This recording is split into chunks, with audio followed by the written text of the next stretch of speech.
अखंड हिंदुस्थानाचे दैवत राजाधिराज श्रीमंत छत्रपती शिवाजी महाराज यांच्या स्वप्नातून सत्यात उतरलेला, स्वराज्याच्या ऋणानुबंध जगणारा आणि निळ्या आकाशाखाली सुंदर झाडाझुडपांसोबत डोंगर दरीत जैवविविधतेने शृंगारलेल्या सह्याद्रीच्या कुशीत महाराष्ट्रातील इतर गावांप्रमाणे कडेकपारीत विराजमान झालेला व प्रचंड वनसंपदा लाभलेला माझा गाव शृंगारवाडी.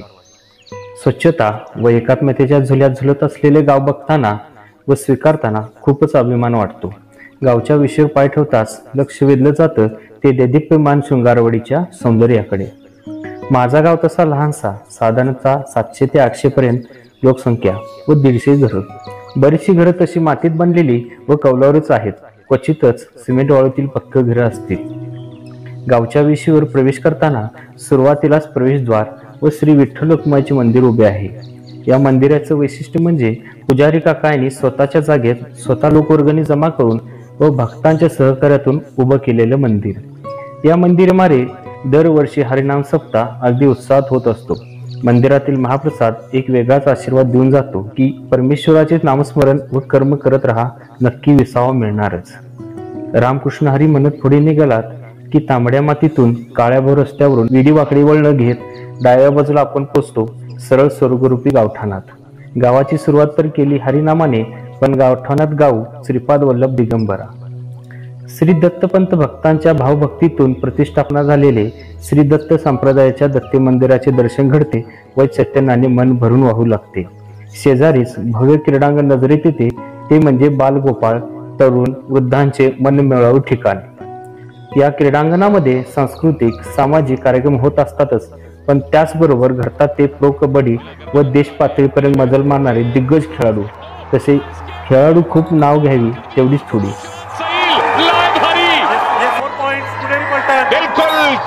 क्रीडांगणात खेळून बागडून पुढे गेल्यानंतर मनाला हलकं करणारे बालोद्यान दृष्टीस पडते.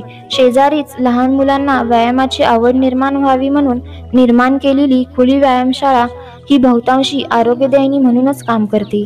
काय ती गंमत बघत राहावी असं वाटत असतानाच बागडत असलेली मुलं मनाला बालपणीच्या आठवणींना मनाच्या अगदी खोलवर घेऊन जातात आणि डोळे आनंदाश्रूमध्ये डुंबून जातात.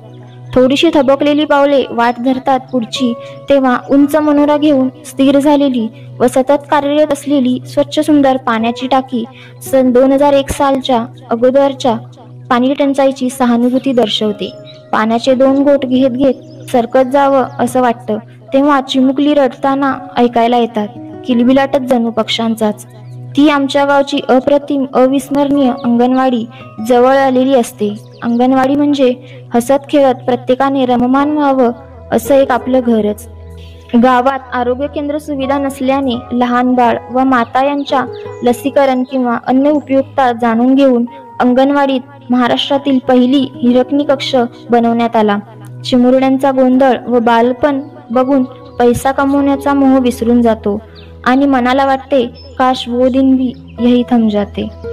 बालपणीच्या स्वप्नांतून जागा होतो तोच शेजारच्या घरात जगाची माहिती सुलभतेने सांगणारं ज्ञानदीप वाचनालय आमंत्रण करून सांगतं की या बसा 4 शब्द वाचा, कुठेही कमी पडू देणार नाही मी तुम्हाला. आवडते मज मनापासून शाळा, लावली लळा जशी माऊली बाळा. गावच्या मध्यभागी पोचलोच आहे तर काय ती सुंदर माझी शाळा, जिल्ह्यात सुंदरतेचे व प्रगल्भतेचे क्रमांक पटकावणारी. ज्या शाळेने गावातील प्रत्येकाला सज्ञान करून स्वतःच्या पायावर उभा केलं. तसेच शाळेतील मुलांच्या शरीरात पाणी भरपूर प्रमाणात वेळेवर पोचवणे गरजेचे असते व तितकेच महत्त्व पटवून देणारी तालुक्यातील सर्वप्रथम प्राथमिक शाळेत वॉटर बिल ही संकल्पना राबवली आणि नियमितपणे चालू ठेवली आहे. शाळेत बंदिस्त पाणी पुरवठ्याची सोय आहे, जेणेकरून स्वच्छ व निर्जंतुक पाणी मुलांना मिळत राहावे. शाळेत स्वच्छ व नीटनेटके शौचालय, बोलकी रंगीत शाळा, जी विद्यार्थी संघटनेची कृतज्ञता, आधुनिकीकरण, विद्यार्थी वर्गाला संगणक व्यवस्था, बसण्यासाठी सुसज्ज बाकडी इत्यादी सर्व शिकण्याचा आनंद निर्माण करीत असतात. हे सौंदर्य शाळेत निर्माण करताना विद्यार्थी संघटना, मुंबई ग्रामस्थ मंडळ, दानशूर व्यक्ती तसेच सर्व ग्रामस्थ व शासकीय यंत्रणेचा खूप मोलाचा वाटा आहे. या ठिकाणी सर्वजण काळाप्रमाणे आदरणीय गुरुवर्य व शाळा यांचं पांग फेडण्यासाठी एकदा तरी नतमस्तक होतातच. उजव्या बाजूला अगदी दिमाखात हसतमुख असलेले ग्रामपंचायत कार्यालय. ग्रामपंचायत तशी छोटी, मूर्ती लहान पण कीर्ती महान या कार्यप्रणालीप्रमाणे कोणतीच त्रुटी नाही. रस्ते व बंदिस्त गटारे गावच्या शोभेची तोरणेच म्हणावीत. शिस्त, नियमबद्धता, तत्परता, अंमलबजावणी व निपक्षपातीपणा हा गावातील शासन व्यवस्थेला वाखाणण्याजोगा आहे. सौर ऊर्जा वापरून वीज बिल वाचवणारी राज्यातील पहिली ग्रामपंचायत म्हणून नावलौकिक मिळाली. अंगणवाडी, शाळा व ग्रामपंचायत कार्यालय यांचं आणखी एक वैशिष्ट्य म्हणजे या तिन्ही इमारतीमधील वीज व्यवस्था ही सौर ऊर्जा वापरून चालवली जाते. राज्यातील पहिल्यांदा राबवलेला सौर ऊर्जा प्रकल्प म्हणून मिरवणारा गाव आहे माझा. गल्ली गल्लीत योग्य ठिकाणी शोष खड्डे, कचरा व्यवस्थापन, पाणी पुरवठा इत्यादी गोष्टी बारकाईने लक्ष देऊन कार्यरत आहेत. वृद्ध मंडळींना सकाळी संध्याकाळी फेरफटका मारून आल्यानंतर विसावा घेण्यासाठी बालोद्यानाच्या शेजारी आरामखुर्च्या प्रस्थापित केल्या आहेत. शेतकरी बांधवांना आर्थिक पाठबळ देण्यासाठी सज्ज असलेल्या 2 दूध संस्था आपलं कार्य नियमित निस्वार्थपणे करत असतात. आर्थिक पाठबळ म्हणून घरच्या राज्याला सहकार्य करताना माझ्या गावच्या महिला कुठेही कमी पडत नाहीत. गावात 2 बचत गट कित्येक वर्षांपासून अखंडित सुरू आहेत. या बचत गटांच्या कार्यप्रणालीमुळे विविध योजना पूर्ण करताना महिला सक्षम होताना दिसतात. यातून महिलांसाठी 1 महिन्याचे शिवणकला प्रशिक्षण देण्यात बचत गटांच्या योगदानाची भर पडते. या सर्व गोष्टींचा विचार करत असताना माझ्या गावाने माणुसकी जपत मानवजातीबरोबर वनस्पती व प्राणी जगतावरही खूप प्रेम केलं. वृक्षारोपण करून वनसंपदा जतन केली. मानवी आरोग्य शिबिरांबरोबरच पशु आरोग्य शिबिर घेऊन एक अनोखा उपक्रम जगाला दाखवून दिला. आपण तांत्रिकदृष्ट्या प्रगत होऊन कितीही दूरवर गेलो तरी आपल्या ग्रामदेवताच्या चरणी नतमस्तक व्हायचे हे कधीच विसरलो नाही. म्हणून माझं ग्रामदैवत श्री शंभू महादेव कैलास पर्वतासारखे सुंदर मंदिर गावच्या मध्यभागी ग्रामस्थाच्या भक्तिभावाने व एकात्मता विचारातून जीर्णोद्धारित झाले आहे. याच मंदिरात सर्व गावच्या उपासना, आरत्या व भजन होतात.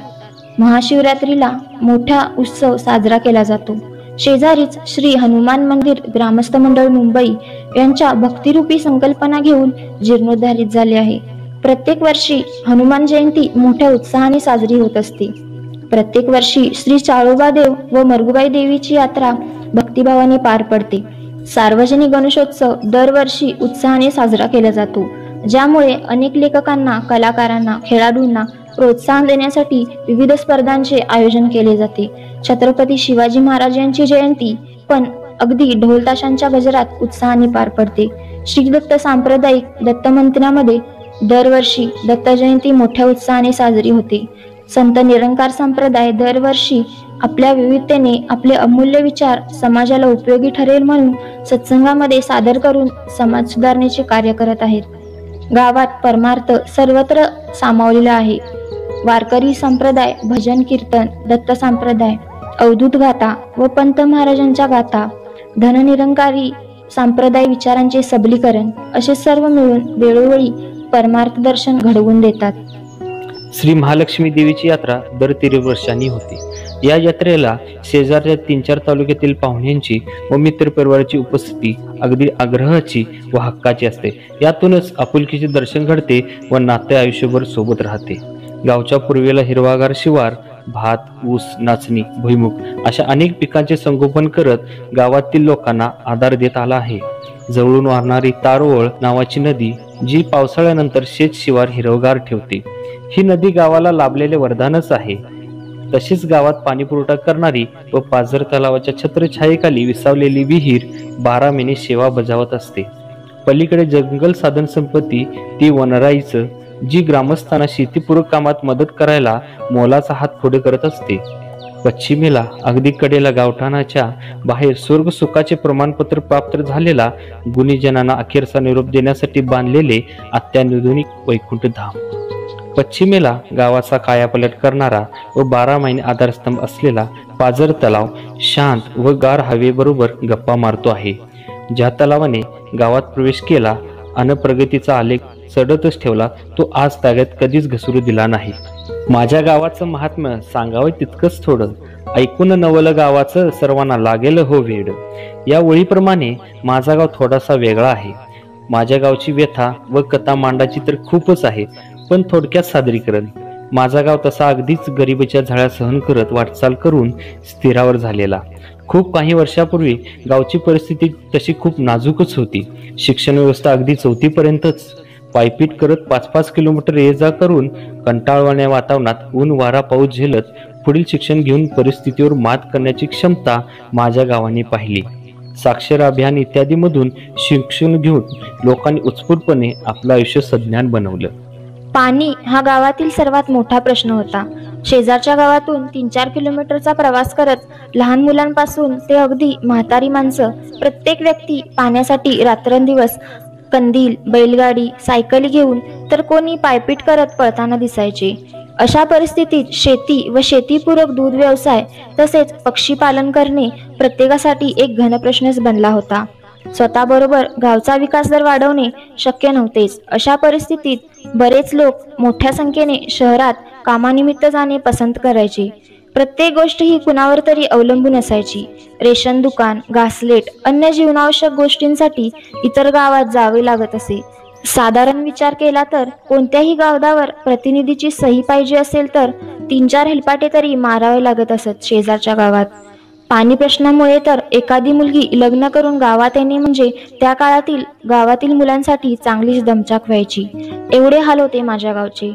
असे म्हणतात की कष्ट करत राहा, कधीतरी वेळ आपल्याला परीक्षेत पास करतेच. त्याचप्रमाणे परिस्थिती बदलण्यासाठी शासन निर्णय महत्त्वाचा ठरला. सन 1992 साली गावाला ग्रामपंचायत स्वतंत्र करून मिळाली. ग्रामपंचायत वेगळी झाली, स्वतंत्र कारभार सुरू झाला आणि विकास कामांच्या पावलांवर पाऊल टाकायला गती मिळाली. स्वतंत्रता मिळाल्याने जे दुर्लक्षित होते त्याकडे चांगले लक्ष देऊन काम करण्यासाठी त्यावेळेच्या नेते मंडळींना व सुज्ञ ग्रामस्थांना मुभा मिळाली आणि खरा कायापालट व्हायला सुरुवात झाली. तसा बराच कालखंड लागला पण निश्चय सोडलेला नव्हता मुळीच. सन 2000 सालानंतर गावात पाझर तलाव बांधायला सुरुवात झाली आणि लोकांना हुरहुर वाटू लागली की कधी काम संपते व पाणी साठवलं जाते. सन 2001 साली काम पूर्ण झाले व पाणी प्रश्नामुळे त्रस्त गावातील लोकांनी सुटकेचा दीर्घ श्वास सोडला. ही सर्व त्या शंभू महादेवाची कृपा व त्यावेळच्या नेते मंडळींची दूरदृष्टीच असावी. पाणी क्रांतीने तर लहान मुलांपासून ते सुरकुतलेल्या वृद्ध मंडळी या सर्वांचे चेहरे तेजस्वी बनवले. घराघरात शेतात पाणी पोहोचले. ऊस, भात, काजू इत्यादी पिके डौलाने डुलू लागली व घरादारातील जनावरं बागडू लागली. शेतातील उत्पन्न व दूध संकलन वाढून शेतकरी राजा सुखावून गेला. सन 2001 पूर्वीचा काळ म्हणजे चित्तथरारक परीक्षाच होती. त्यानंतरचा काळ गावासाठी वरदान ठरत राहिला. स्वतंत्रपणे कामकाज, त्यामुळे निर्णय सोपे व जलद होऊ लागले. माझ्या गावात मर्यादित राजकारण व समाजकारण अहोरात्र विस्तारलेलं आहे. ज्या गावात समाजकार्य करणारी माणसं एकजूट होऊन रममान होतात तिथे प्रगती कोणीच रोखू शकत नाही. अगदी याप्रमाणे विकासाच्या आलेखाची रेषा वर वर सरकतच राहिली.